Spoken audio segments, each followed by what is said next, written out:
All right, ready? Ready. We're in La Mesa. But I don't really know much about La Mesa. This is not my area.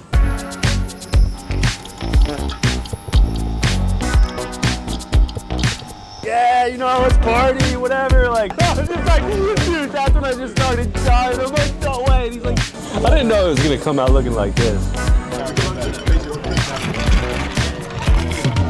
No, I have never been evicted. I've been kicked out of my place before, but I've never been evicted. Technically, according to the California state law, if you're evicted, it means the police actually have to come to your house and remove you from the building. No evictions.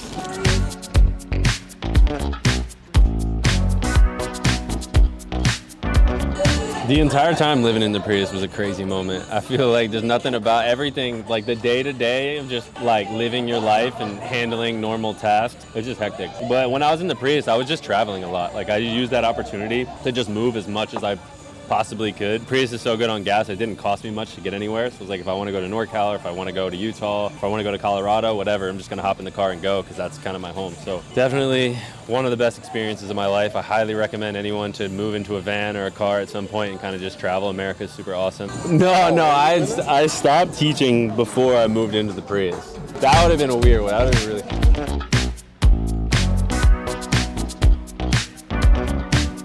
Yeah, I mean, there's like I definitely subbed at this one school that was not the best school in the world, and I had kids that were just saying, I don't even like want to repeat something. I don't even know if I can repeat some of the things these kids were saying to me.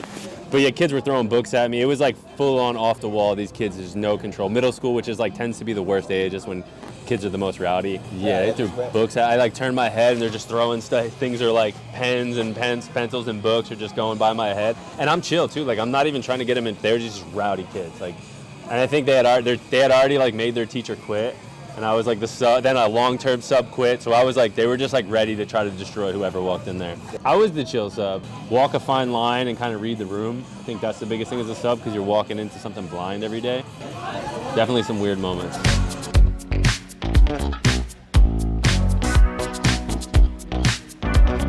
It's funny, honestly, my motivation to be a teacher came with like my obsession with like my hobbies and like being outside and doing fun stuff.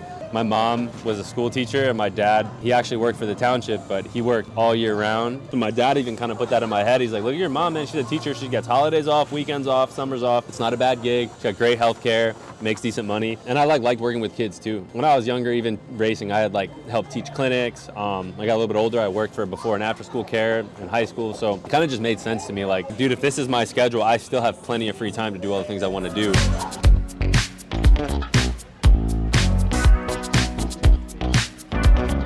Probably the most stressful period of my life ever because I was working 20 to 25 hours a week and I was going to school full time and I was still obviously trying to ride. So I was just balancing a bunch of things and I think I had a lot of FOMO. Definitely like seeing all the homies out here riding and having to like work a job that I wasn't too thrilled on and go to school and study. It was hard in some instances, but I think in like retrospect, it was probably a really good thing because it taught me a lot of discipline and like the ability to do things you don't want to do, which as I get older, I feel like is pretty valuable.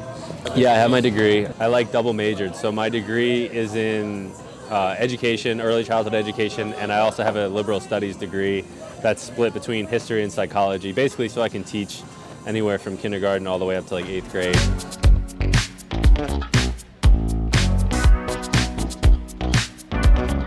That would be the goal. I think it'll be a lot harder to compete at that age, but even if I'm just doing it for fun, I think it'd be super cool. Even getting into like mountain biking now and seeing these like dual slalom races they do, I'd love to do that when I was older. Like one of the coolest things about growing up racing was seeing the older parents. They'd have like, you know, the 55 and older dudes that were still out there pedaling and they were all super squirrely, but they were having a good time. So I do think when I'm older, even if I'm not riding super competitively, I think like competition's fun and yeah, it'd be cool to do it for as long as I possibly can. That's what I'll do, surf contests. Well,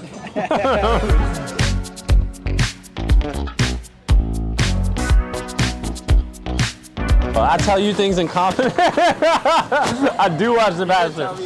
I do, I've been my fiance has been watching The Bachelor, and I got sucked in, man. I don't even know what to tell you. It's the craziest show I've ever seen. These women just go nuts over this one guy. Really, it's just like the competition aspect gets involved with these women. It's like they want to win the contest so bad, and they're like also all falling in love with the same guy. And then he'll like have this romantic date with this girl, and he's like, I feel like we're connecting so much. And then he's like, bye. And then he just goes and does the same thing with another girl, and the other girls are all sitting around talking about how upset they are that he's with the other. I'm like, this is crazy. So I understand why it's like the longest running TV show. It makes sense. It's crazy. The drama is next level.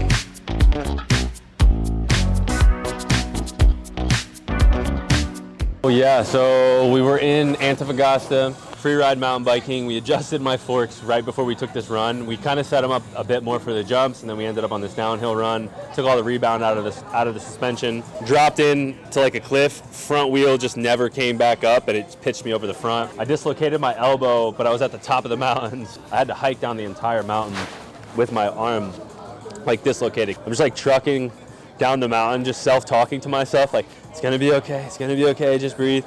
Got to the bottom, got in the truck. First thing the tour guy says is, hey dude, what should we do? And I'm like, what do you mean, what should we do? Take me to the hospital. We showed up to the private clinic. I didn't really know what was going on because nobody there spoke any English. Basically, they said, it's gonna cost like $400 out of pocket for us to do anything. And I'm like, yeah, it's fine, whatever. And it turned out that they were kind of just trying to take advantage of me. Very unfortunate situation to be in, but luckily my tour guide, he talked to one of the nurses. The nurses suggested we go to subsector of the hospital there, where we went. I was able to get an x-ray. It knocked me out, I don't remember anything. They popped it back into place. And then I came back to consciousness at a party at 11 o'clock at night. Yeah, like when I finally came to, we were at this like, it was like a cliffside party that they had set up. Pretty crazy story, definitely not the most ideal situation.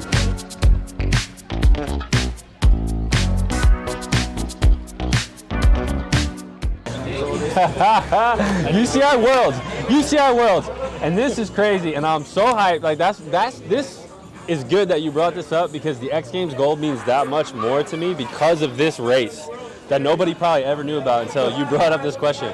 UCI Worlds, I think I was 11 years old. I was the favorite to win. An indoor arena. I was like the fastest one down the first straight. I was looking the best. Come race day, some idiot turned on the ice skating rink and the entire track flooded. So it turned into an indoor mud race, right? So it's like, and the thing is at that age, there was a big separation between the riders that could jump everything and hit all the technical stuff on the track and the riders who couldn't. And there was a big jump in the first straightaway, and I was the only guy in my group to be hitting that jump. So just me being able to get over this jump and catch backside, it was like almost a sure thing that I was gonna win this race. I had trained, I won the national championship that year.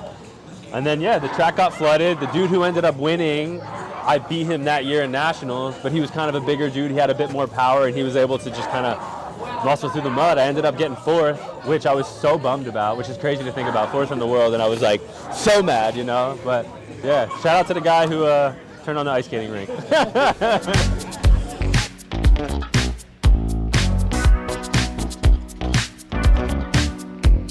Honestly, it's like a dream come true, really. I've always looked at Haro as like one of the most elite companies, so to be able to like represent that, to me, it's like I feel honored, to be a part of the squad. So much diversity in the team as far as what everyone does. Hanging out with people like Paris, hanging out with people like Chad, who has his own style. Dennis, obviously, you guys all know Dennis is crazy, rides some of the biggest stuff.